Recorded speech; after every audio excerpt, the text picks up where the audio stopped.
National conference के सदर और member parliament doctor Farooq Abdullah का कहना है कि तकसीम करने वाली सियासत मणिपुर में तशद्दुद के लिए जिम्मेदार है। न्यूज 18 JKLH के डिप्टी एडिटर शब्बीर अहमद से खुसूसी गुफ्तगू करते हुए डॉक्टर फारूक ने कहा कि वो वजीर आजम के बयान से मुतमईन नहीं। उन्होंने इस मामले पर पार्लियामेंट में बहस का मुतालबा किया। उन्होंने कहा कि अपोजिशन का इत्तेहाद बीजेपी को शिकस्त दे सकता है। मैं ये समझता हूँ हमें इस बात पे सोचना चाहिए। अब जैसे ममता मजबूत है बंगाल में, हम सबको उसको मजबूत करना चाहिए। अगर बीजू पटनायक की पार्टी है वो मजबूत है, वहाँ हमें उसमें खलल नहीं डालना चाहिए।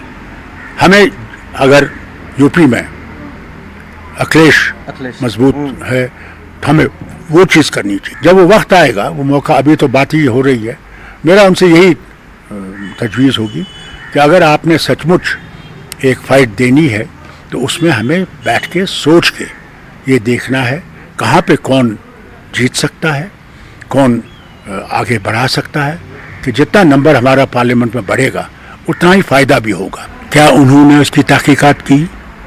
क्या कोर्ट में पेश किया? अगर एक बंदे को आप फांसी देना चाहते हो या उसको नौकरी से निकालना चाहते हो तो उसके लिए क्या रास्ते आपने किए कि वो अपने आप को डिफेंड करे? आपने तो अपनी तरफ से दरखास्त लिख दी, अपनी तरफ से दस्तखत कर दिया, ये टेररिस्ट है।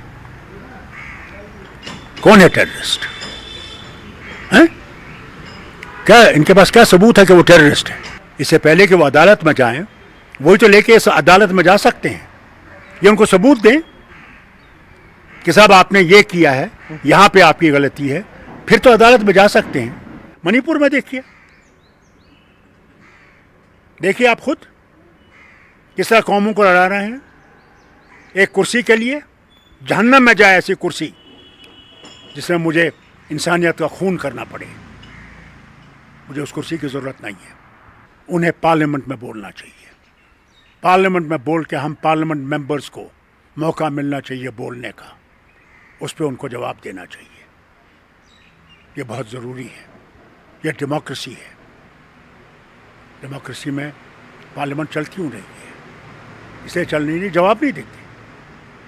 वादा तो करते हैं कि हम सवाल का जवाब देंगे, आपके हर चीज़ को मानेंगे, मगर जब पार्लियामेंट के अंदर जाते हैं कुछ नहीं होता है। एडजॉर्नमेंट पे एडजॉर्नमेंट क्या है? पार्लियामेंट है क्या? एक तमाशा बन गई है। अल्लाह बेहतर जानता है। इनके पास पैसा भी है, इनके पास ईडी भी है, इनके पास सब कुछ है, तो कुछ भी कर सकते हैं, करें। मगर हिस्ट्री कभी मिट नहीं सकेगी। दौर ख़त्म होगा, इंशाअल्लाह दौर ख़त्म होगा। कोई राज हर वक्त नहीं रहता। यहाँ एक ज़माने में बादशाह भी दमदमाते थे। यहाँ अंग्रेज़ों ने भी 200 साल राज किया। कहाँ है वो राज? आज उनके मुल्क की हालत देखिए तो आपको अफसोस आएगा। वक्त बदलता है, ये इंसान को याद रखना चाहिए कि कुर्सी हर वक्त नहीं रहेगी, मगर तारीख रहेगी, हिस्ट्री रहेगी और लोग उसको देखेंगे। जम्मू कश्मीर बीजेपी के सदर रविंद्र रायना का कहना है कि कौमी सतह पर अपोजिशन जमातों के इत्तेहाद की कोशिशों से जम्मू कश्मीर समेत मुल्क के किसी भी हिस्से में आने वाले लोकसभा इंतखाबात में बीजेपी मुतासर नहीं होगी। जम्मू में एक तकरीब के मौके पर मीडिया के नुमाइंदों से बात करते हुए रायना ने कहा कि जम्मू कश्मीर के अवाम तरक्याती कामों और वजीर आजम नरेंद्र मोदी के अवाम दोस्त इक़दामात को वोट देंगे। इससे कबल नौशहरा राजौरी के सियासी कारकुनों का एक बड़ा ग्रुप बीजेपी में शामिल हुआ। रविंद्र रायना और बीजेपी के सीनियर लीडर कवेंद्र गुप्ता ने पार्टी में उनका इस्तकबाल किया।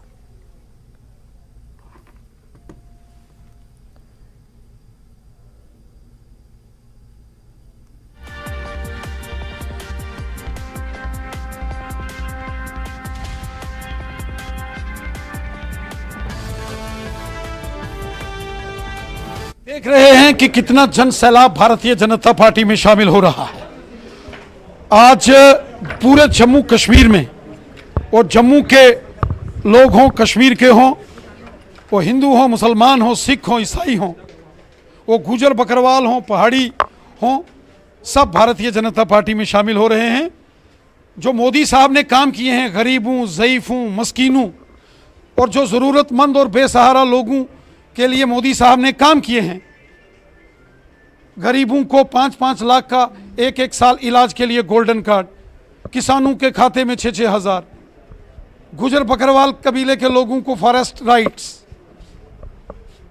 ओबीसी समाज को अब राइट्स मिलेंगे, पहाड़ी कबीले के लोगों को भी उनके राइट्स मिलेंगे। तो मोदी साहब ने सबका भला किया है। वोट आवाम ने देना है और हमें यकीन है जम्मू कश्मीर की आवाम दिल खोलकर बीजेपी को वोट देगी और बीजेपी की जबरदस्त जीत होगी। डीपीएपी ने सुप्रीम कोर्ट में दफा 370 की समाअत मौखर करने की कोशिश के लिए कांग्रेस पर तनकीद की। डीपीएपी के तर्जुमान ने कहा कि कांग्रेस के रुकन पार्लियामेंट और एडवोकेट अभिषेक मनु संघवी ने सुप्रीम कोर्ट में ऑर्डिनेंस केस की समाअत के लिए दफा 370 की समाअत को मौखर करने की दरखास्त की। इससे कांग्रेस बेनकाब हो गई है। उन्होंने तारीख में तब्दीली न करने पर सुप्रीम कोर्ट का शुक्रिया अदा किया। देखिए, काफी अफसोस की बात है कि कांग्रेस के एमपी अभिषेक सिंघवी ने सुप्रीम कोर्ट में सीजेआई के सामने ये दलील पेश की है कि आर्टिकल 370 पे जो सुनवाई होने जा रही है उसके बजाय किसी दूसरे मुद्दे को पहले सुना जाए। इससे साफ जाहिर होता है कि कांग्रेस का कोई भी आर्टिकल 370 पे स्टैंड नहीं है। और जब आर्टिकल 370 हटा तो कांग्रेस के कई ऐसे मेंबर पार्लियामेंट थे, चीफ मिनिस्टर थे, जिन्होंने भाजपा सरकार को सपोर्ट किया 370 के हटने के बाद। ये गुलाम नबी आजाद साहब थे, जब वो एलओपी थे, उन्होंने 370 के खिलाफ प्रोटेस्ट किया और उन्हें आवाज बुलंद की और बार बार कहा कि ये गलत फैसला है और जम्मू कश्मीर के लोगों के हित में नहीं है, उनके हक में नहीं है। तो आज कांग्रेस ने साफ पूरे देश को, खासकर जम्मू कश्मीर को एक संदेश दिया है कि वो जम्मू कश्मीर के लोगों के सगे नहीं हैं। नेशनल कॉन्फ्रेंस की तरफ से आज हल्के इंतखाब डीएच पुरा के निहामा इलाके में वर्कर्स कन्वेंशन मुनक्किद हुआ, जिसमें पार्टी की सीनियर लीडर और साबिक वजीर सकीना ईतू ने खिताब किया। सकीना ईतू ने नेशनल कॉन्फ्रेंस के दौरे हुकूमत में हुए तरक्याती कामों का तज़किरा करते हुए कहा कि माजी में उनकी सरकार ने लोगों की फलाह बहबूद के लिए कई अहम इक़दाम उठाए हैं। सकीना ईतू ने कहा कि मौजूदा सियासी हालात में लोगों को मनफी सोच रखने वाली सियासी पार्टियों और लीडरान को करारा जवाब देना है।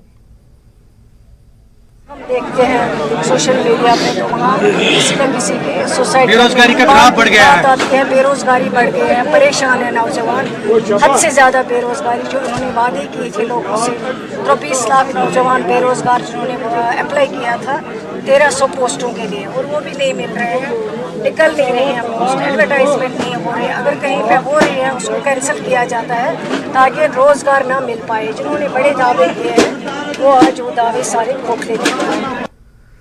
टाउन हॉल कुलगाम में आज बीजेपी के ओबीसी मोर्चे की जानिब से एक रोजा कन्वेंशन मुनक्किद हुआ, जिसमें मोर्चे के रियासती सदर सुनील प्रजापति, जनरल सेक्रेटरी सजाद अहमद कुमार के अलावा दीगर लीडरान और ओहदेदारों ने शिरकत की। सुनील प्रजापति ने कहा कि गरीबी की रेखा से नीचे गुजर बसर करने वालों और मुख्तलिफ जुमरों में आने वाले अफराद को बीजेपी इंसाफ फराहम करेगी। कि अपोजिशन का एक प्रोपेगेंडा है। आज का वक्त है, अगर टाइम के हिसाब से देखा जाए, जब 2014 में सरकार थी उस टाइम में एक मजदूर 150 से 200 रुपया दिहाड़ी लेता था, आज 600 से 700 रुपया दिहाड़ी ले रहा है। और 7th पे कमीशन, 6th पे कमीशन सबका बढ़ गया, सबको रोजगार, जो लोग हैं सब लोग, आज ऐसा नहीं है कि कोई भूखे पेट सो रहा है। हमारा जो एक स्टेट है, एक अच्छी स्टेट है, एक अच्छे लोग हैं यहाँ पे, और सारे मतलब ऐसा कोई नहीं है कि गरीब है। इस समाज को आज तक इन लोगों ने कभी अपने पास नहीं बुलाया है। सिर्फ उस दिन याद आते हैं इन लोगों को, ओबीसी के वो लोग जो पसमानदा जात से वाबस्ता है, चाहे कुमार, नजार, चौपान, शाकसाज, मोची, तेली, धोबी, एंगर, बहुत सारे यहाँ 45 कम्युनिटीज़ है, 52% पॉपुलेशन है ओबीसी की यहाँ पे। यहाँ के रीजनल पार्टी और यहाँ के लोकल एमएलए ने उस दिन याद आते हैं 15 दिन पहले, तब जाके इन लोगों के घर में जाते हैं, फिर जब ये 6 साल इनको अपने पीछे चलाते हैं। कभी इनका मसला हल नहीं हुआ है। भारतीय जनता पार्टी और मोदी जी की सरकार से इन लोगों को असेंबली में भी अब टिकट मिलने वाली है। कश्मीरी पंडितों ने एक कॉन्क्लेव का इनेकाद किया, जिसका मौजू था genocide of Kashmiri Hindus and impact of prolonged state of exile on the community. इस कॉन्क्लेव में कश्मीरी पंडित कम्युनिटी के कई दानिश्वरों ने अपने ख्यालात का इजहार किया। मुकर्रिरीन ने कश्मीर में फिर से पंडितों को बसाने और अपनी तहजीब व तमद्दुन को जिंदा रखने के अज़्म को दोहराया। कॉन्क्लेव का एहतमाम कश्मीरी हिंदू सभा तेलंगाना और ऑल इंडिया कश्मीरी समाज ने किया था। Including various things for Pakistan as well. I am talking of early 60s. Cousins would sleep in one room. The relationship like that is one of the families and with our culture. त्यामध्ये कसं खरा SP मरा union हवन वगैरह Karachi with all due regards them beyond 2 steps ahead of that culture. Kargil विजय दिवस के मौके पर सरहद तंजीम के जेर एहतमाम पुणे में एक तकरीब मुनक्किद हुई। मुख्तलिफ शख्सियात को नुमाया खिदमात पर करगिल गौरव अवार्ड से नवाजा गया।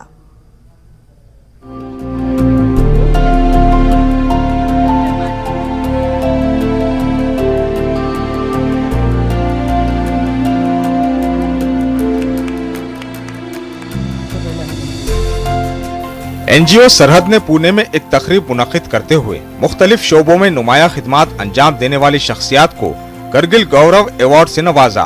इस साल रिटायर्ड लेफ्टिनेंट जनरल डॉक्टर माधुरी कानेटकर, शौर्य चक्र अवार्ड याफ्ता कर्नल वेम्बो शंकर और शाहनवाज शाह को इस अवार्ड से सरफराज किया गया। इसके अलावा सीनियर सहाफी प्रकाश करदाले को बादअज़ मर्ग एजाज से नवाजा गया। रियासती वजीर चंद्रकांत पाटिल ने अवार्ड तकसीम किए।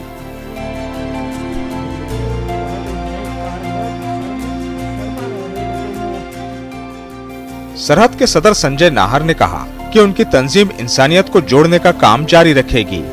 इस मौके पर शाहनवाज शाह ने सरहद के काम के तई अपने जज्बात का इजहार करते हुए कहा कि कश्मीर में मुस्बित तब्दीलियां रूनुमा हुई हैं। ये बहुत स्पेशल डे है हमारे लिए, जो सरहद ऑर्गेनाइजेशन जो है जिन्होंने बहुत ही ग्राउंड लेवल पे कश्मीर में काम किया है पिछले 30 साल से तकरीबन। हर नूक एंड कॉर्नर में सरहद ने काम किया और इनकी तरफ से ये अवार्ड सम्मान देना ये मेरे लिए बहुत ही इज्जत का I am honoured, I am humbled and ये देखिए यही एक कनेक्शन है। This is the spirit of our nation कि यहाँ की संस्था सरहद, यहाँ का व्यक्ति संजय नाहर, फिर कश्मीर का एक गांव से दूसरा इसका देशवासी भाई, उनको उनके काम को देखना, ऑब्जर्व करना और फिर उसको एक्नॉलेज करना। This is really a special occasion. में ये है कि जोड़ने का काम, इंटरफेथ हार्मनी जो हमारे देश का हॉलमार्क है, जो हमारे देश का मेन है, वसुधैव कुटुंबकम, सारा दुनिया एक ही है, सारा एक ही फैमिली है। सो ये हमारे देश में जब हम सारी दुनिया को एक फैमिली मानते हैं, हमारे देश में जो हम अपने देश में रह के एक फैमिली की तरह रहे, वही काम हमने सरहद से देखा है। इन्होंने इंस्पायर किया है हमें और हमने भी इनके साथ काम किया है काफ़ी, और भी दिशाओं में हम काम कर रहे हैं। जोड़ने का काम, प्यार मोहब्बत का काम, जिसके लिए हमारा भारत माना जाता है। जो पहले से कर रही थी, जैसे देखिए कि उनका इंफ्रास्ट्रक्चर और कितना बैकबोन तैयार था कि जब कारगिल का वॉर युद्ध हुआ उस टाइम लोगों ने सिर्फ युद्ध की देखी, लेकिन सरहद ने वहाँ के लोगों की सोची। अगर दिल जोड़ने हैं तो इंसानों के साथ जोड़ना पड़ेगा, सिर्फ युद्ध करके काम नहीं हो। बहुत सालों से बढ़िया काम कर रही है कारगिल की जगह में लोगों को एक साथ जोड़ने का, और उनकी तरफ से जब मुझे आज पुरस्कार मिला तो मुझे बहुत ही गर्व हुआ कि मुझे उन्होंने चुन लिया।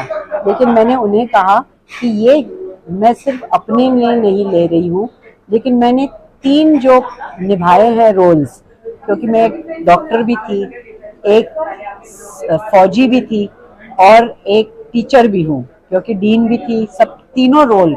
और समाज में इन तीनों व्यवसायों के लिए बहुत लोगों को रिस्पेक्ट मिलता है, तो मैंने कहा उसकी मैं प्रतिमा लेके आज जो मुझे पुरस्कार मिल रहा है वो हर उस डॉक्टर, सोल्जर और टीचर तक पहुंचेगा जो देश की सेवा में जुड़ा हुआ है। प्रवास नक्की खडतर होता। किती आयुष्य मिळेल याची कधी काही माहिती नव्हती, त्यामुळे मोठं नियोजन कधी आयुष्याचं केलं नव्हतं। हिरो आधी क्रांतिकारक असेल, त्यामुळे आपल्याला मिळालेलं आयुष्य कसं जगता येईल, पण पाहिलेली स्वप्न पूर्ण करणारी हजारो माणसं काम करतात.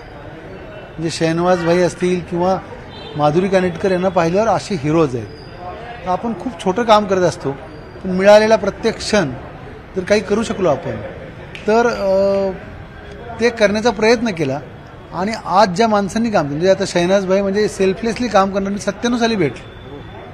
म्हणजे हा माणूस कधीही कुठंही आपल्याला पद मिळावं, नाव मिळावं म्हणून आलं नाही आणि प्रत्येक ठिकाणी पुढे आला. अशी शेकडो माणसं काम करतात. तर त्या माणसांच्यामुळे हे उभं राहिलं आणि आता ते एका अशा टप्प्यावर आले की ती एक चळवळ होत चाललेली आहे. त्यामुळे तो आनंद आहे की स्वप्नपूर्तीचा आनंद आहे. सगळा कार्यक्रम उत्तराय होण्याचा एक छोटासा प्रयत्न तो अगदी मला असं वाटतं की आता माधुरी कानिटकर, आपल्या मुलींनी काय प्रेरणा घ्यावी तर माधुरी कानिटकरांची. म्हणजे मुली जेव्हा मला आल्या आणि म्हटल्या सर मला त्यांच्यावर फोटो काढायचा, तर तो फोटो नसतो, ते इग्नाईट करत असतात. ते आपण असं वागलं पाहिजे, ते आपला हिरो मानते. आणि मला असं वाटतं आपले हे हिरो आहेत, त्याची आठवण ठेवण्याचा कार्यक्रम होतो. ग्रो नहीं कर सकती जब तक उसको दूसरे सेक्टर्स का सपोर्ट ना हो. Just for example automobile sector है बलदेव जी का जो यहाँ पे बैठे हैं जी, यहाँ पे चाया साहब बैठे हैं, एक टूरिज्म सेक्टर से वाबस्ता रखते हैं. जब तक ना एक दूसरे का सपोर्ट हो, कोई सेक्टर ऐसा नहीं है जो ग्रो करेगा अकेले में. इसलिए हमें एक तालमेल होनी चाहिए ज़रूरी एक बिजनेस को ग्रो करने में. अभी एक रिटेल इंडस्ट्री बहुत ग्रो कर रही है. अगर हम फॉर एग्जांपल कुछ साल पहले की बात करेंगे, हमारे दिमाग में खाली था कि टूरिज़्म, हमें दिमाग में था टूरिज़्म एक सेक्टर ऐसा है यहाँ पे बस, और कोई ऑप्शन नहीं है हमारे पास. कुछ साल पहले यहाँ हालात बहुत ख़राब थी. हमें लगता था टूरिज़्म ख़त्म हुआ है, हमें कोई स्कोप नहीं है आगे. लेकिन हमारा जो विजन था ये पूरा ब्रॉड नहीं था. दूसरे सेक्टर्स है यहाँ पे, रिटेल की बात करेंगे, ये ग्रो होने लगे. कुछ साल में ये पहले छोटे लेवल पे थे, एक मतलब अब बढ़ गए हैं काफ़ी ज़्यादा. अगर हम बात करेंगे एक यूथ को बहुत सारे ऑप्शंस हैं. हमारे यूथ में काफ़ी ज़्यादा पोटेंशियल है कुछ करने का. गवर्नमेंट भी यहाँ बहुत सपोर्ट कर रही है, बहुत सारी सब्सिडीज़ हैं, बेनिफिट्स हैं, उसका हमें फ़ायदा लेना है. गवर्नमेंट तब स्कीम्स देगी, बेनिफिट्स देंगी यूथ को करने के लिए. हमें देखिए, हमें ये नहीं देखना कि मुश्ताक साहब ने यहाँ बिजनेस स्टार्ट किया, हम सुबह स्टार्ट करेंगे, शाम को हमारा बिजनेस पूरा होगा. ऐसा नहीं होता है. ये एक टाइम बाउंड होता है, इसमें काफ़ी ज़्यादा टाइम लगता है एक बिजनेस को ग्रो करने में. हमारे यहाँ एक रिटेल इंडस्ट्री में बहुत सारे लोगों ने एक लोकल मैन्युफैक्चरिंग यूनिट्स इस्टेब्लिश किए हैं, जिसकी हम बहुत सराहना करते हैं. यहाँ पे गवर्नमेंट ने उनको लैंड दी है खनमू में, दूसरी जगह सनत नगर में, या कहीं भी जो इंडस्ट्रियल एस्टेट्स हैं. अब लोग दिन ब दिन ज़्यादा उसकी तरफ तवज्जो देते हैं. हमें दिमाग में ये रखना है कि गवर्नमेंट जॉब्स हैं, उससे पूरा काम नहीं चलता है. और पूरा वो तो यौम आज़ादी की तक़रीब के हवाले से पुलवामा में डीसी पुलवामा डॉक्टर बशारत क़य्यूम की सरबराही में जायज़ा मीटिंग मुनक़्क़िद हुई. मीटिंग में एसएसपी पुलवामा चौधरी मोहम्मद यूसुफ के अलावा मुख्तलिफ सरकारी महकमों के अफसरान मौजूद थे. जिला पुलवामा में यौम आज़ादी की तक़रीब जिला हेडक्वार्टर समेत सभी तहसील मकामात के अलावा ब्लॉक हेडक्वार्टर्स पर तक़रीब मुनक़्क़िद की जाएगी. जिले में सबसे बड़ी तक़रीब डिस्ट्रिक्ट पुलिस लाइन्स पुलवामा में होगी.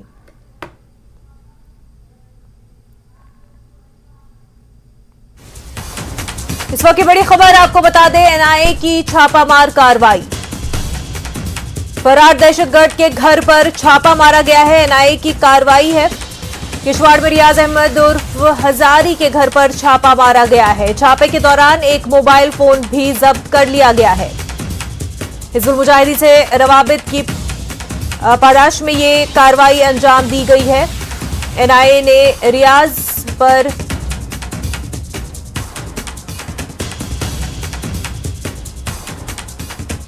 तो आपको बता दें कि जम्मू कश्मीर से ये बड़ी खबर है. एनआईए ने छापामार कार्रवाई अंजाम दी है. फरार दहशतगर्द रियाज अहमद उर्फ हजारी के घर पर छापा मारा गया है. एनआईए ने रियाज पर 3 लाख रुपए का इनाम रखा है और रियाज के घर पर छापामार कार्रवाई अंजाम दी गई है। नेशनल इंटेलिजेंस एजेंसी की तरफ से किश्तवाड़ में रियाज अहमद के घर पर छापा मारा गया है। इस मुजाहिदीन से रवाबित की पादाश में ये छापा मारा गया है।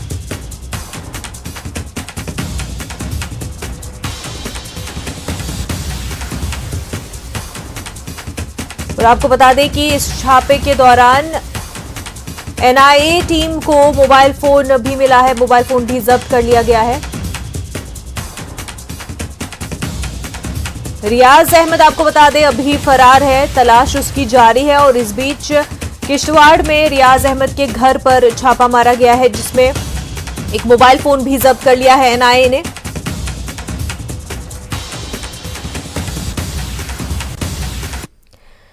आगे बढ़ते कश्मीरी पंडितों की तंजीम पनुन कश्मीर ने जम्मू में मीडिया से खिताब किया। पनुन कश्मीर के चेयरमैन डॉक्टर अजय श्रंगू ने कश्मीर में कालादम तंजीम जमात इस्लामी की बढ़ती हुई सरगर्मियों की ग्रास रूट रिपोर्ट्स का नोटिस लेने की हुकूमत से अपील की है। उन्होंने इल्जाम लगाया कि कालादम तंजीम तकरीबी सरगर्मियों के लिए पैसा इकट्ठा कर रही है।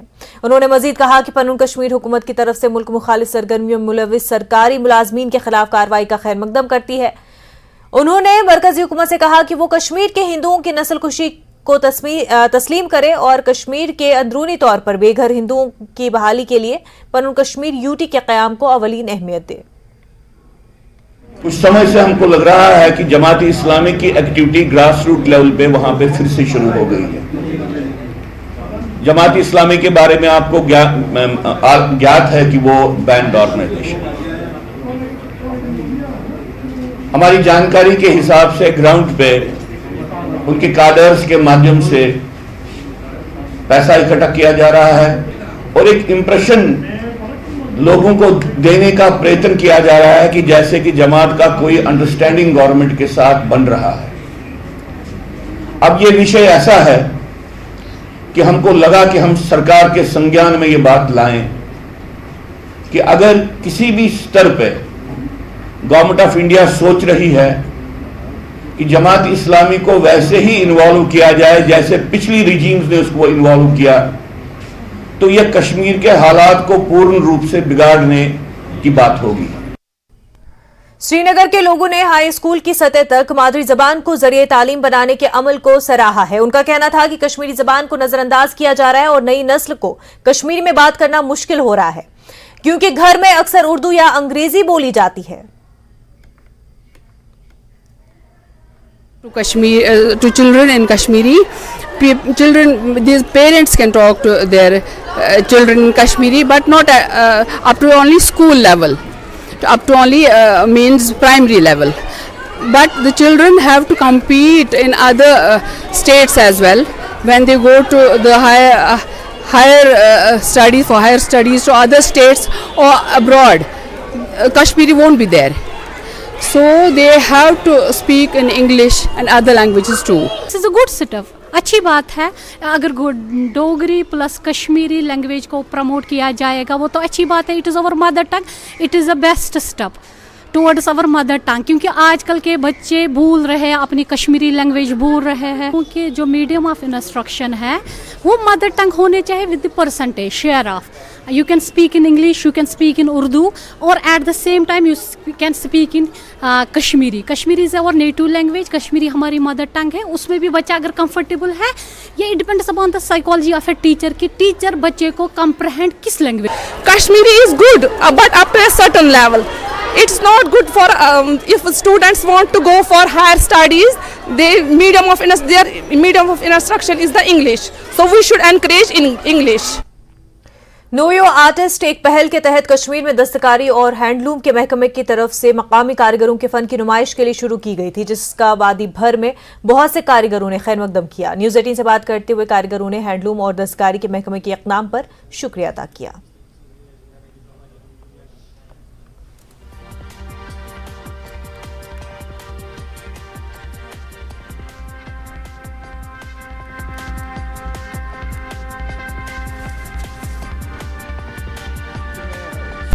इंस्टीट्यूट में मुलाजिम था, वहाँ एक शख्स था जावेद साहब, तो वो उनका मैंने लिखा हुआ देखा तो मैं उनके पीछे पड़ गया, मुझे सिखाओ। तो फिर मैं उनके पास गया तो उनसे मैंने उर्दू सीखी थोड़ी बहुत। उसके बाद मैंने खुद ही मशक की, बहुत मशक की, बहुत मेहनत की इस पर। तो मैं यहाँ पहुँचा ये आजकल। तो ये जो अरबी है, अरबी मैंने 2019 से शुरू किया है। एक जज्बा मुझे हो रहा है कि तो मैंने इसकी तरफ ध्यान दी और यूट्यूब से मैंने अरबी सीखी है।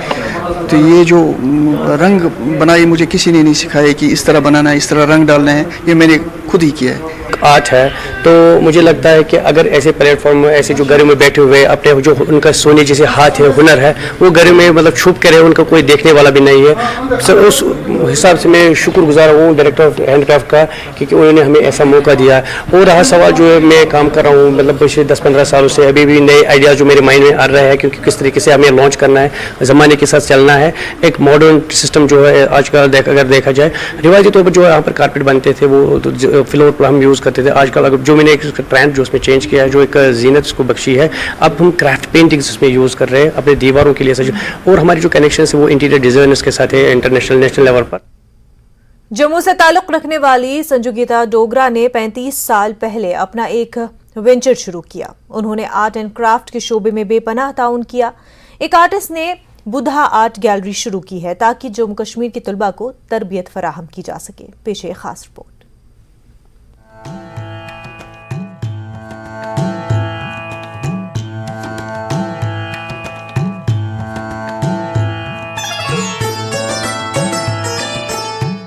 जम्मू में बुधा आर्ट गैलरी आर्ट और दस्तकारी के खजाने के साथ एक मुनफरिद जगह है।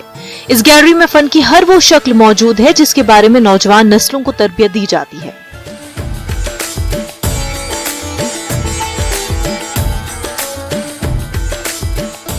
ये आर्ट गैलरी दूर दराज इलाकों की खवातीन को एक प्लेटफॉर्म मुहैया करने में भी मसरूफ अमल है, जिनकी बदौलत फन के पुराने खजाने अभी तक जिंदा है और कौमी और बैन अक़वामी सतह पर इसकी नुमाइश हो रही है। जम्मू में ये फर्स्ट गैलरी ऐसी है कि जहाँ पे आपको हर एक आर्ट मिलेगा, हर मतलब कि सिलाई कढ़ाई से लेके हर एक आर्ट एंड क्राफ्ट का पूरा यहाँ पे एक पैकेज मिलेगा कि हर कोई चीज़ मतलब कि ये नहीं है कि जो छूटी हो। बस तो रियासी, पुंछ, रजौरी, हर जगह से, अखनूर से, बसोली से, सब जगह से बच्चे आते हैं और सब करते हैं, करके अपना काम भी, कुछ बच्चों ने तो काम कुछ हमारे साथ जुड़े हुए हैं। तो पता नहीं ना जाने 5000 प्लस मैं बच्चों को सिखा चुकी हूँ।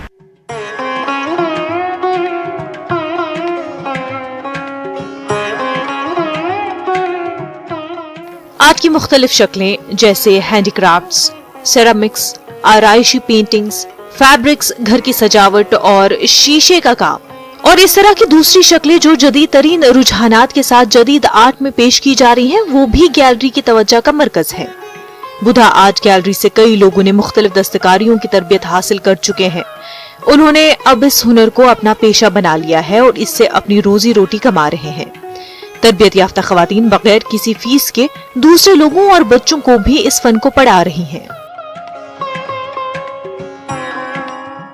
के जरिए बना है। यहाँ पे मैं 6-7 साल पहले से जुड़ी हुई हूँ, तो यहाँ पे नई नई चीज़ें सीखने को मिली हैं। जैसे मैंने बसौली भी सीखी है और रिलीफ आर्ट भी सीखी है। अब मैंने रेजिन की भी वर्कशॉप ली है। तो ये मेरे लिए है, एक मेरे लिए बेसिक प्लेटफॉर्म खड़ा कर दिया मैम ने, जिससे कि आगे मैं कहीं भी जाती हूँ तो वो नई नई चीज़ें अपने लिए एक पैरों पे खड़े होने का पूरा प्लेटफॉर्म है मेरे पास। मैं मैम के साथ 2008 से हूँ, लाइक इनसे सीख रही हूँ और अभी भी सीख रही हूँ, तो यहाँ से जुड़ी हुई हूँ। उसके बाद मैंने एक पहले तो एज अ हॉबी ही स्टार्ट किया था, कॉलेज में मैम आते थे। उसके बाद मैंने मैम के घर जाके सीखना शुरू किया और वहीं से स्टार्ट हुआ। और अब मेरा मतलब अब मैं अपना फैब्रिक का करती हूँ, फैब्रिक का काम कर रही हूँ और अभी उसी से अर्निंग भी करती हूँ। ऐसे मैं टीचर भी हूँ, बट साइड बाय साइड वो भी मेरा चल रहा है। यहाँ से बहुत कुछ सीखा मैम से।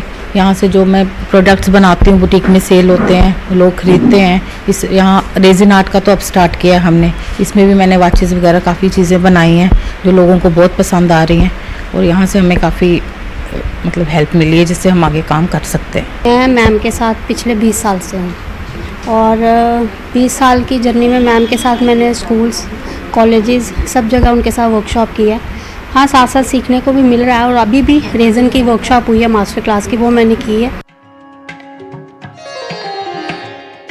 संजू गीता डोगरा आने वाली नस्लों के लिए एक मिसाल और तहरीक बन चुकी हैं। पुरानी मीरास को जिंदा रखना और खवातीन कारीगरों की फलाह बहबूद में हिस्सा डालने के लिए मुतासिर कुन और जज्बे के साथ पैगाम को जिंदा करने और उससे आगे बढ़ने की पहल करना, नई नस्ल की तरबियत फराहम करना और उन्हें नए और पुराने रुझानात की तरफ रागिब करना वाकई एक अहम शिराकत है।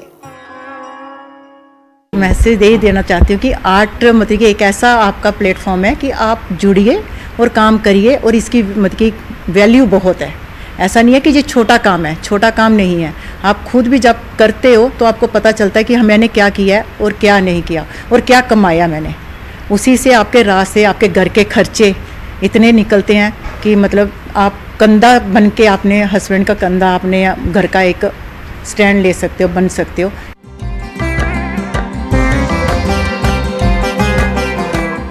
JNK यूटी की हुकूमत की नई पॉलिसियों के साथ जहां JNK के दस्तकारी को पूरी दुनिया से जबरदस्त रद्द अमल मिल रहा है, वहीं कारीगरों के लिए नई उम्मीदें भी पैदा हुई हैं।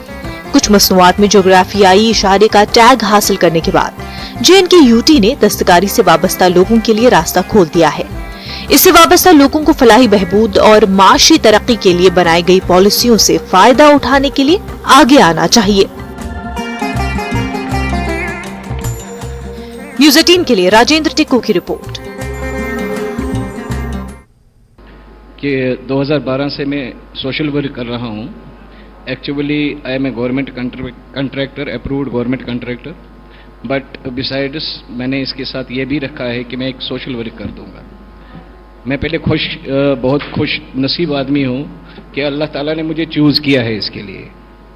2012 से मैं मैरिजेस कर रहा था, लेकिन सोशल मीडिया पे मैं नहीं आ रहा था क्योंकि लोगों के पास अवेयरनेस नहीं थी, लोग तैयार नहीं थे यतीम ट्रस्ट के साथ या NGO के साथ मतलब कोऑर्डिनेशन करने के लिए। लड़कियां तैयार नहीं थी या लड़के तैयार नहीं थे, उनको वन टाइप ऑफ हर्ट हो रहा था वह कि हम वहाँ शादी क्यों करेंगे।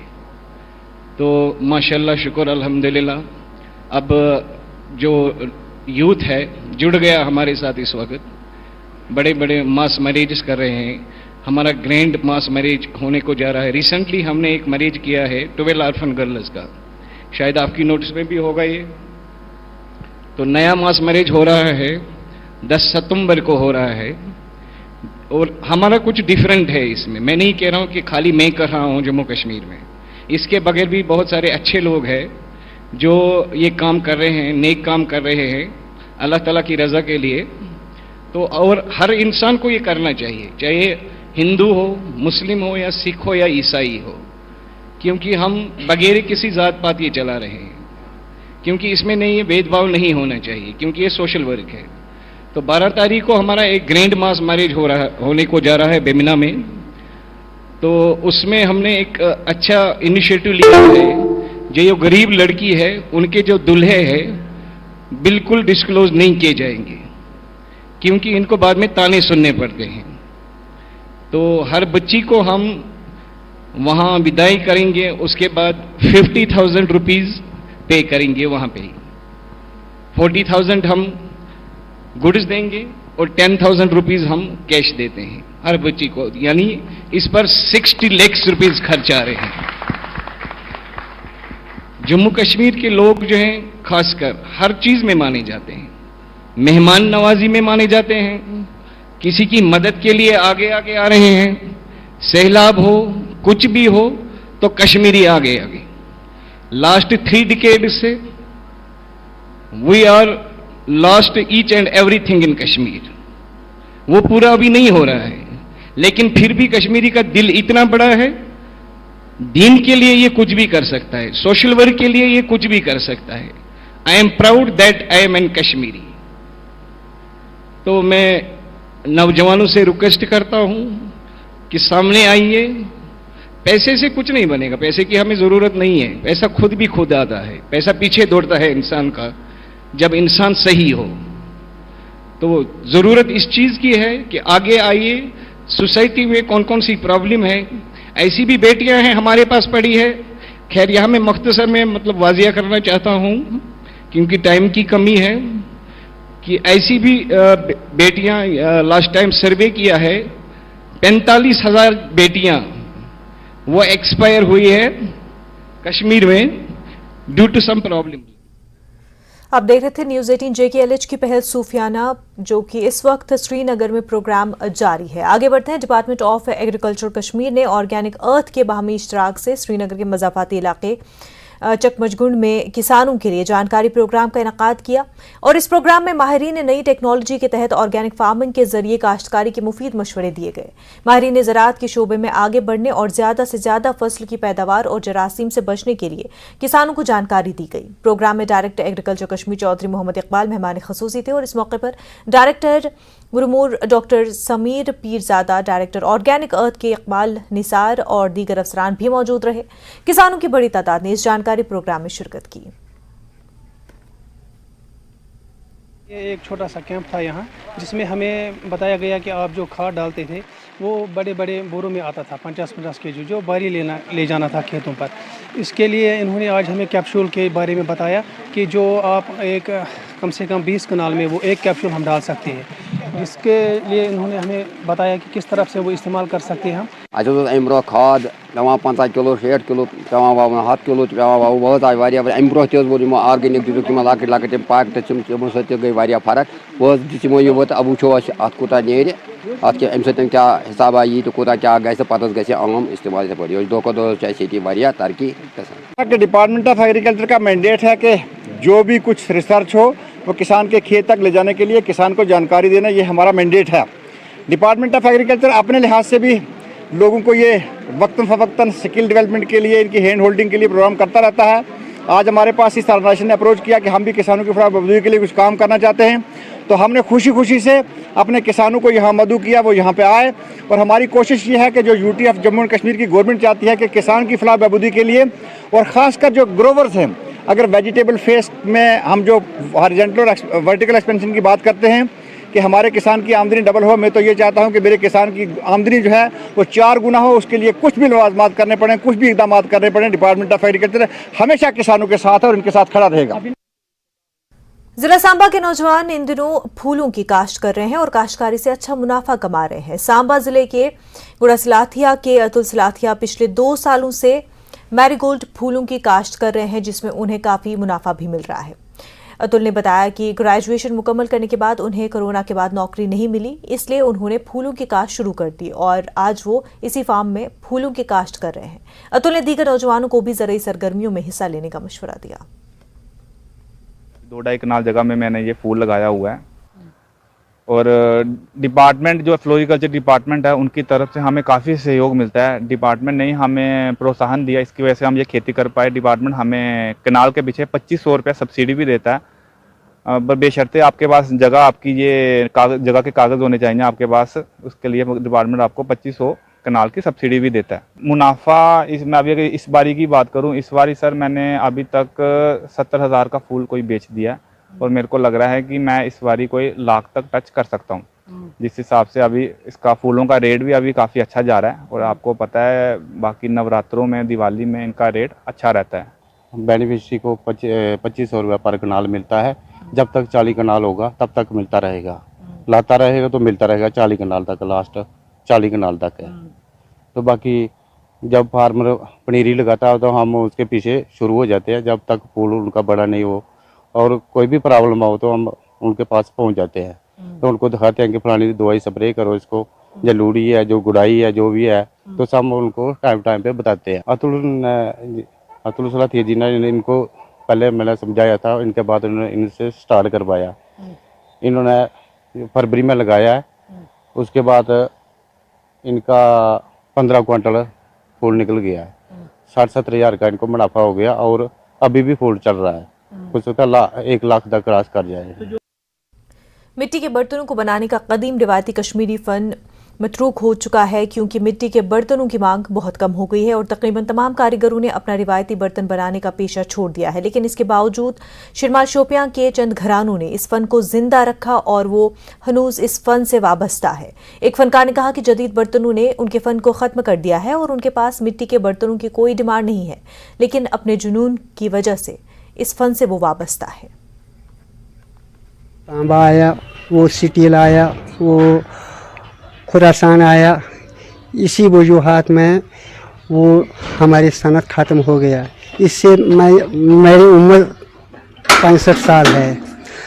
इसी वजूहात में वो आज भी बेकार हुआ, इसमें कोई गुजारा इस पर नहीं है, नहीं चलता है। ये मार्केट में तांबा आए हैं, स्टील आए हैं, खुरासान आए हैं, इसीलिए ये बंद हो जाएगा। बहुत ये इंसान के लिए बहुत नहायत ज़रूरी है।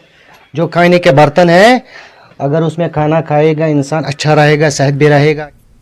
जिला रामबन के सब डिवीजन रामसू की तहसील पुगल परिस्तान उखड़हाल में सैलाबी रेलों ने तबाही मचा दी है और एक भारी बसी गिरने से गोहाला मलिगाम पोगल में कई बस्ती को खतरा लाहक हो गया है। लोगों में खौफ व दहशत का माहौल है और पूरे इलाके में दरख्तों और खेत खलियानों को नुकसान पहुंचा है।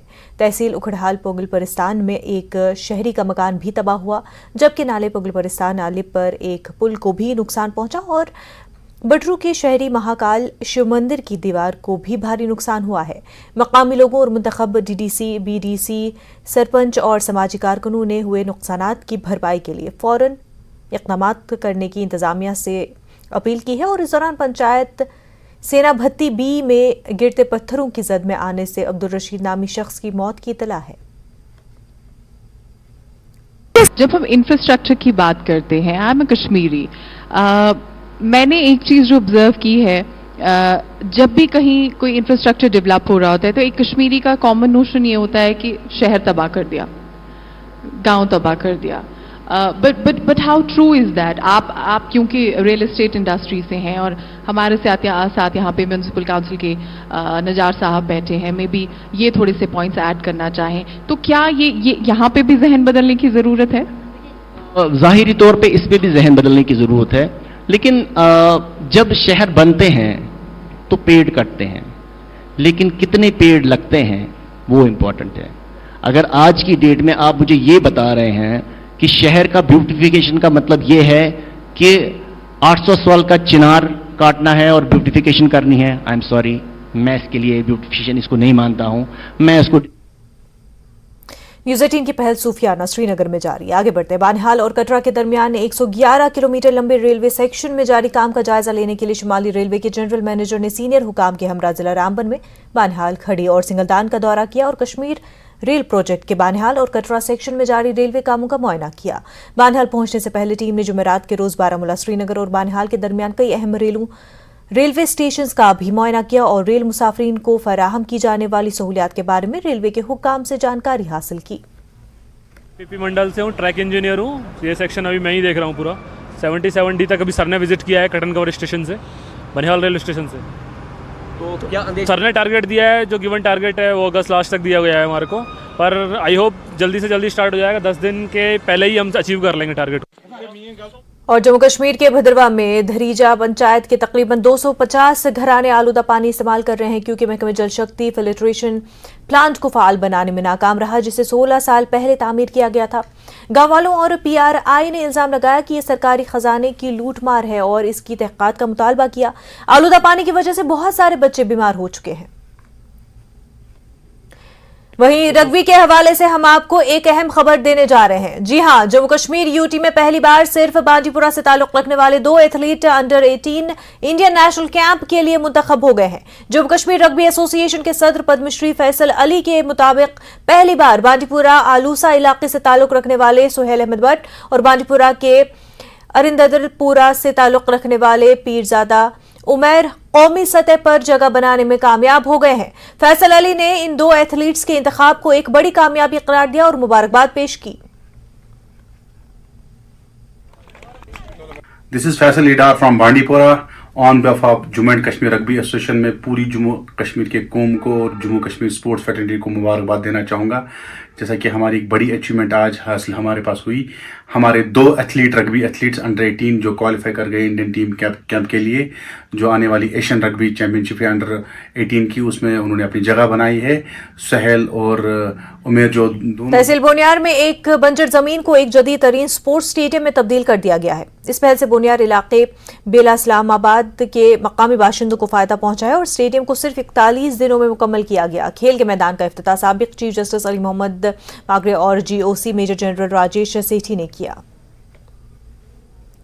रिसेंटली आर्मी ने एक टूर्नामेंट ऑर्गेनाइज किया 161 ब्रिगेड पीर पंजाब के नाम से यहाँ शुरू किया। कि आप जानते होंगे रिसेंटली में यहाँ पे जो है ड्रग केसेस बहुत सारे हुए, जो हमारी नौजवान पीढ़ी थी वो थोड़ी इस चीज में चली गई थी। उसके बाद आर्मी ने एक इनिशिएटिव लिया कि हम सपोर्ट्स की तरह इनको आयद करें। उसके बाद इन्होंने यहाँ पे एक टूर्नामेंट ऑर्गेनाइज किया, उसमें 64 टीमों ने हिस्सा लिया और आज आपने देखा कि फाइनलिस्ट जो टीमें 2 आई, दोनों अच्छी टीमें थी। अच्छा मैच देखने को भी मिला, पैसा वसूल मैच जिसे कहेंगे। उसके बाद जो है 161 ब्रिगेड का जितना भी हम शुक्र अदा करें वो काम किया। हाँ, हम ये भी चाहते हैं कि ऐसा इवेंट यहाँ पे पहली बार हुआ। शुक्रिया अदा करना चाहते हैं फौज का कि इस पिछड़े हुए इलाके में जो कि एक वाटर एरिया है, LOC के बहुत करीबी एरिया है, और यहाँ पे ऐसा टूर्नामेंट कराना जो है ये अपने आप में जो है तारीफ के काबिल है।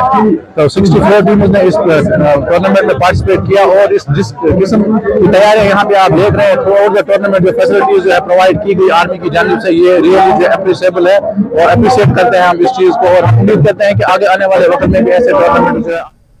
कस्बे में जारी अद्वियात की फरोख्त के हवाले से मुख्तलिफ हलकों से मौसूल होने वाली शिकायत के पस मंजर में ड्रग्स कंट्रोलर जम्मू की हिदायत पर ड्रग इंस्पेक्टर पुंछ और SHO मेंढर सजाद बनिया समेत टीम ने आज मेडिकल शॉप्स का अचानक मुआयना किया और मुख्तलिफ अद्वियात के नमूने लैब टेस्टिंग और तजिए के लिए इकट्ठा किए।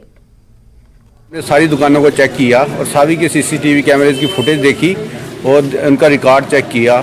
और एक दुकान जो जिसने अपना सेल परचेज नहीं मेंटेन किया था, तो हमें उस पर सस्पेक्टेड था कि वो साइकोट्रॉपिक सब्सटेंसेस बेचता है, तो उसको हमने ऑन स्पॉट उसको लाइसेंस को उसको डिसलॉज फर्म के ऑपरेशन को disclose. Boys higher secondary school Kupwara में रेड टीम नामी एक रजाकार तंजीम ने एक मुफ्त मेडिकल कैंप का इनेकाद किया। कैंप का इफ्तिताह नेशनल कॉन्फ्रेंस के सूबाई सदर नासिर असलम वानी ने DDC member Kupwara, DDC member Sogam और मारूफ गुलकार वक़ार खान की मौजूदगी में किया। इस मौके पर श्रीनगर से आए मारूफ डॉक्टरों ने लोगों का इलाज किया और मुफ्त अद्वियात भी फराहम किए। रजाकार तंजीम के सरबराह सादत वानी ने कहा कि जिन दूर दराज इलाकों में लोगों को तिब्बी सहूलियात के हवाले से मुश्किलात हैं, वहां पर ये रजाकार तंजीम मुफ्त मेडिकल कैंप का इनेकाद कर रही है ताकि लोगों को उनकी दहलीज पर मुफ्त इलाज और मुफ्त अद्वियात फराहम हो सके। लोगों ने इस रजाकार तंजीम की सताइश की। बहुत अच्छी भी नतीजे निकल के आते हैं। फॉर एग्जांपल मैं बात करूं, कलारूस में जो हमने मेडिकल कैंप किया था उसमें एक नॉर्मली एक बच्चा जो है वो पीडियाट्रिशियन के पास चेकअप के लिए आए थे, तो फिर पता चला उनके हार्ट में छेद था, तो उनको फिर हमने साथ ही काट। राजौरी के डरा सिमला इलाके में एक खातून की पुरअसरार मौत हुई है। मुतासरा के अहल खाना ने आज GMC राजौरी के बाहर खातून की पुरअसरार मौत के खिलाफ एहतजाज किया। मुतवफ़्फ़ी के वालिद और खानदान के दीगर अफराद ने कत्ल का शुबा जाहिर किया है। उन्होंने GMC के बाहर सड़क ब्लॉक कर दी और मुतवफ़्फ़ी के शौहर और खानदान के दीगर अफराद की फौरी गिरफ्तारी का मुतालबा किया। पुलिस ने GMC राजौरी पहुंचकर उन्हें तसल्ली दी और कहा कि ज़ाब्ते के मुताबिक कार्रवाई की जाएगी। मेरे को गलू पोड़ा, बोलता है तेरी बहन को मार दिया है, बच्चे तेरे को भी मार देगा, तुम किधर जाएगा। मेरा पर हमला किया, मैंने मारा, मतलब मेरे ने बहुत जल्दी की, उसके बाद कर लो तो मुझे अपनी पहन छंगी ईद लेगा आए हुआ ते इस टाइम उसको जड़ा पनी हुआ खालक पुलिस वालों वो धमकी दिया। मेरा भाई ना, मेरा बाप बुजुर्ग ना, यो मेरा बाप है, ये मेरा वालिद साहब और है बुजुर्ग है, इन्होंने सारा ना मेरा भाई ना धमकी। कश्मीर न्यूज में फिलहाल इतना ही। आप देखते रहे न्यूज़ 18 जम्मू कश्मीर लद्दाख हिमाचल। आदाब।